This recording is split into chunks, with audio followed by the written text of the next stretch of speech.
Hi guys, Simhachalam చందనోత్సవంలో ఒక ప్రమాదం జరిగింది. అది ఎలా జరిగింది, ఎందువల్ల జరిగింది, అసలు ఏమైంది అన్న విషయాన్ని అయితే ఈరోజు మీతో షేర్ చేసుకోవాలనుకుంటున్నాను. ఈ గోడ పడిపోయి 8 మంది ప్రాణాలు కోల్పోయారు. అసలు ఏమైందంటే తెల్లవారి 2:30కి చాలా పెద్ద వర్షం స్టార్ట్ అయింది. అంటే 2 నుంచే స్టార్ట్ అయింది. 2:30, 3 టైంలోనే ఈ ప్రమాదం జరిగింది. ఎప్పుడు పడుతుంది కానీ, ప్రతి సంవత్సరం పడుతుంది కానీ వర్షం అంత పెద్ద వర్షం అయితే పడదు.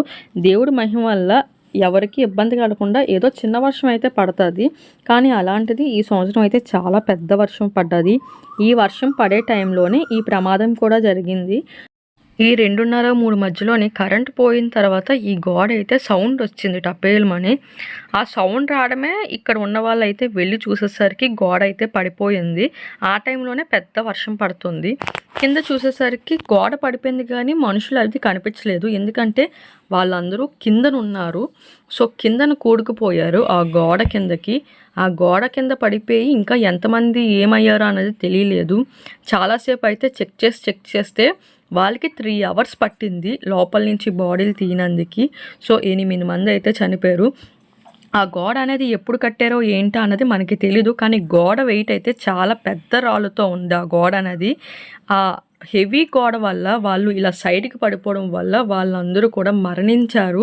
మీకు చూస్తే ఆ రాయిలు కూడా మీకు తెలుస్తున్నాయి. చాలామంది ముందు రోజు నైట్ నుంచే పైన స్టే అయిపోతారు కొండ మీద. కొంతమంది మెట్ల దారిని కూడా ఎక్కిపోయి వెళ్ళిపోతారు. ఫస్ట్ దర్శనం నిజరూప దర్శనం చేసుకుందామని. అశోక గజపతిరాజు గారు చేసుకునిగానే దర్శనాలు ఓపెన్ చేస్తారు మనకి. సో దర్శనంకి వెళ్ళిపోవచ్చు. అలాగని బస్సెస్ అయితే ఎప్పుడు అలో చేయలేదు. కిందటి ఇయర్ అయితే 6 o'clockకి బస్సు అయితే కొండ మీదకి అలో చేశారు. కానీ అలాంటిది ఇయర్ 2 నుంచి కూడా బస్సెస్ స్టార్ట్ అయ్యాయని చాలామంది చెప్పారు. సో వాళ్ళు కూడా ఫస్ట్ దర్శనం చేసుకోవడానికి 300 రూపీస్ టికెట్స్లోనే లైన్లోనైతే ఉన్నారు. సో అనుకోకుండా ఈ ప్రమాదం అయితే జరిగింది. దర్శనంకి మాకు 8 o'clockకి స్లాట్ వచ్చింది 1000 రూపీస్ టికెట్కి. సో అక్కడికి 2 hours ముందని దాని మీద రాశారు. అలాగే అనేసి అనుకొని వచ్చాము. కానీ చాలామంది రోడ్డు మీద కనిపించి, మా చుట్టాలు ఫ్రెండ్స్ కనిపించి మేము దర్శనం చేసుకొని వచ్చేసాము, 2 o'clockకి వెళ్ళిపోయాం, 3 o'clockకి వెళ్ళిపోయాం అని చెప్పారు. అదైతే ఒక స్లాట్ ఇచ్చారు కదా అనేసి అంటే స్లాట్తో పని లేదు, వెళ్ళిపోవచ్చు అనేసి అన్నారు. కింద ఇయర్ లాగా అయితే రూల్ అయితే అలా పెట్టలేదు. కింద ఇయర్ రూల్ అంటే రూలే, ఇయర్ రూల్ అయితే మారిపోయింది మొత్తం అంతా కూడా. ఇంకా కింద బస్సులు వచ్చేటప్పటికి చాలామంది లైన్స్లో ఉన్నారు. కిందనైతే బస్సెస్ ఆపేశారు. ఈ ప్రమాదం జరగడం వల్ల 3 hours అయితే బస్సెస్ అవి కిందనే ఉన్నాయి. కింద నుంచి బయలుదేరడం 3 hours లేట్ అయ్యింది. ఎందుకంటే వాళ్ళంతటినీ కూడా క్లియర్ చేసిన తర్వాత బస్సులు బయలుదేరుద్దామని. అప్పటికే చాలా లైన్స్ అయితే క్యూ పెరిగిపోతున్నాయి. వాళ్ళకైతే తెలియదు కదా ఈ విషయం ఇలా జరిగిందని. తర్వాత వాళ్ళకి తెలిసింది. సో లైన్ అయితే పెరిగిపోతూనే ఉంది. ఇంకా బస్సెస్ అయితే ఒకటి రావడం వల్ల వీళ్ళందరూ కూడా బస్సెస్ ఎక్కి క్లియర్ అయిపోయింది. ఇక్కడ జనాలందరూ కూడా ఎప్పుడు కూడా ఇలా క్యూ సిస్టంలోనే పంపిస్తారు. ఎప్పుడు ఇంత క్యూ రోడ్డు మీద వరకు వచ్చానంత క్యూ అయితే ఉండలేదు. ఈ ప్రమాదం వల్ల అంత క్యూ కనిపిస్తుంది బయటకు మనకి. సో మనకి ఏంటంటే క్యూ వచ్చినా సరే అలాగా వెళ్ళిపోతూనే ఉండేవారు. సో ఇప్పుడు బస్సెస్లోనైతే కంటిన్యూగా రావడం వల్ల ఇంకా అందరూ కూడా పైకి వెళ్ళిపోయారు.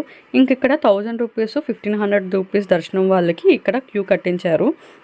సో వీళ్ళకి కూడా సేమ్, వాళ్ళకి ఎక్కువ వీళ్ళకి తక్కువ అని లేదు, ఎవ్వరికి కూడా అలో చేయలేదు.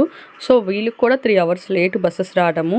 ఇక్కడ శ్రీనివాస కళ్యాణ మండపము ఎవరు ఎక్కి వెళ్ళాలన్నా సరే ఇక్కడికి వచ్చే ఎక్కాలి. 1000 రూపీస్ 1500 రూపీస్ వాళ్ళకి. ఇలా లైన్ మట్టుకు పెట్టారు చాలా బాగాన. ఇలా లైన్లో ఉన్న వాళ్ళని ఎక్కిస్తున్నారు. సో సైడ్ నుంచి వచ్చి ఇప్పుడు వచ్చి అందరం కలిసి ఎక్కిపోదాం అనే వాళ్ళదంతా కూడా లేదు. జాగ్రత్తగా చూసుకొని ఎక్కిస్తున్నారు. ఇక్కడ ఉన్న వాళ్ళకి కూడా భోజనం ఏర్పాట్లు అండ్ కొద్దిగా లిక్విడ్స్ కూడా అందిస్తున్నారు, ఎవరికి కూడా ఇబ్బంది కలగకుండా. ఇంకా 3 hours అయిన తర్వాత బస్సెస్ అయితే వచ్చేసాయి. వీళ్ళు కూడా సిస్టమ్గా బాగా పాటిస్తున్నారు. సో వాళ్ళు కూడా ప్రజలు కూడా వచ్చేసాము మేము ముందు నించుండిపోతాము అలాంటివి కూడా చేయట్లేదు. వచ్చిన వాళ్ళందరూ ఎంత లైన్ వెనక్కున్నా సరే వెనక్కి వెళ్ళే లైన్ కడుతున్నారు. క్యూ అయితే పాటిస్తున్నారు. ఎందుకంటే వాళ్ళు కూడా చాలాసేపటి నుంచి లైన్లో ఉన్నారు కదా, మనం ఇంకో గంట ఉంటే ఎందుకు అనేసి లైన్లోకి వెళ్ళి ఉంటున్నారు. సో ఇక్కడ పోలీస్ వాళ్ళు అయితే చాలా బాగా అరేంజ్ చేశారు. వాళ్ళకైతే బస్సు ఎక్కడానికి ఒక తాడు కట్టేశారు. సో ఆ లోపల ఉన్న వాళ్ళని మాత్రమే ఎక్కిస్తున్నారు. అది సింగిల్ లైన్స్ కింద అలా పంపించి ఒక 20 members 25 members వరకు బస్సులో ఎక్కిస్తున్నారు. ఇంకా నెక్స్ట్ మళ్ళీ వచ్చే బస్సులో అలా ఎక్కిస్తున్నారు. ఎవరిని కూడా సైడ్ నుంచి వచ్చినా రికమెండేషన్ నుంచి వచ్చినా సరే ఎవరిని కూడా ఎక్కించట్లేదు. ఇది మటుకు చాలా బాగా అరేంజ్ చేశారు. అన్నీ కూడా చాలా బాగా అరేంజ్ చేశారు. అనుకోకుండా సంఘటన జరగడం వల్ల ఇలాగ అయ్యింది కానీ లేకపోతే అరేంజ్మెంట్ విషయంకి వస్తే చాలా బాగా అరేంజ్మెంట్ చేశారు. ఇంకా ఆ గోడ విషయంకి వస్తే దాన్ని అయితే ఎలా కట్టారు, ఎప్పుడు కట్టారు అనేది కూడా ఎంక్వైరీ చేస్తున్నారు అన్ని దిశల్లోనేనా. సో ఇదైతే చాలా బాధాకరమైన విషయము. ఇంకా మిగిలి ఉన్న భక్తులను అయితే చాలా జాగ్రత్తగా సేఫ్గానే తీసుకువెళ్ళారు. దర్శనం అయితే 1 అవర్ 2 అవర్స్లోనైతే దర్శనం అయితే చాలా బాగా కంప్లీట్ అయిపోతుంది. మళ్ళీ కిందకు వచ్చేటప్పటికి మళ్ళీ బస్సు ఎక్కాలంటే గుంపులుగా తోసుకోవడంలోనే ఎక్కడం ఉంది. సో 1000 రూపాయల బస్సు వాళ్ళకి అదే బస్సు ఎక్కించడం అన్నది లేదు. ఏ బస్సు అయితే ఆ బస్సు ఎక్కమంటున్నారు. సో ఇదేంటి సింహాచలం చందనోత్సవంలో జరిగిన విషయము, సంఘటనలు. ఇంకా నెక్స్ట్ వీడియోలో మళ్ళీ కలుద్దాం. Bye bye.